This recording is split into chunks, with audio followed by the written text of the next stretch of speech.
ಕಾಂಗ್ರೆಸ್ ಪಕ್ಷ ಸಹ ದಲಿತರ ಬೇಡಿಕೆಗಳನ್ನು ಈಡೇರಿಸುವುದಾಗಿ ಆಗ ಮಾತು ಕೊಟ್ಟಿತ್ತು.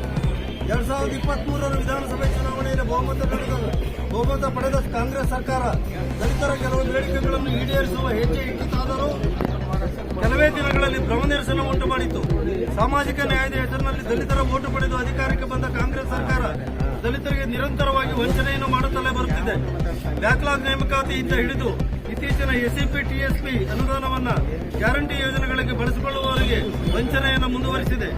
ಗ್ಯಾರಂಟಿ ಕಾರ್ಯಕ್ರಮಗಳಿಗಾಗಿ ದಲಿತರಿಗೆ ಮೀಸಲಿಟ್ಟ ಹಣವನ್ನು ಬಳಸಿಕೊಂಡ ಸರ್ಕಾರ ದಲಿತರ ಬೆನ್ನಿಗೆ ಚೂರಿ ಹಾಕಿದೆ. ಬ್ಯಾಕ್ಲಾಗ್ ಹುದ್ದೆ ತುಂಬುತ್ತಿಲ್ಲ. ದಲಿತ ಮಕ್ಕಳ ಉನ್ನತ ವ್ಯಾಸಂಗಕ್ಕೆ ಅಡಚಣೆ ಮಾಡುತ್ತದೆ. 3 ಗಂಟೆಯಿಂದ ಅದು ಇಂಟರ್ನೆಟ್ ಕೊಡಬೇಕು ಆದೇಶ ಅಂತ 3 ಗಂಟೆಯಿಂದ 30,000 ಮಕ್ಕಳಿಗೆ ಮಾತ್ರ ಹಾಕಬೇಕು. ಇನ್ನೊಂದು ಪ್ರಮುಖವಾದ ಹಕ್ಕೊತ್ತಾಯ ನಮಗೆ ಬ್ರದರ್, ಇನ್ನೊಂದು ಪ್ರಮುಖವಾದ ಹಕ್ಕೊತ್ತಾಯ ಸಮಾಜ ಕಲ್ಯಾಣ ಇಲಾಖೆಯಿಂದ ಬಿಡುಗಡೆ ಮಾಡುತ್ತಿರುವ ಎಲ್ಲ ಅನುದಾನಗಳ ನಿರ್ವಹಣೆ ಮತ್ತು ಪರಿವೀಕ್ಷಣೆ ಮಾಡಲು ಸ್ವತಂತ್ರ ಕಾವಲು ಸಮಿತಿಯನ್ನು ನೇಮಿಸಬೇಕು ಹಾಗೂ ಅದಕ್ಕೆ ನ್ಯಾಯಾಂಗ ಅಧಿಕಾರವನ್ನು ನೀಡಬೇಕಾಗಿದೆ. ಯಾಕೆಂದರೆ ಸಮಾಜ ಕಲ್ಯಾಣ ಇಲಾಖೆಯಲ್ಲಿ ಹಣ ಎಷ್ಟು ಪೋಲಾಗ್ತಾ ಎನ್ನುವುದು ಯಾರಿಗೂ ಗೊತ್ತಿಲ್ಲ.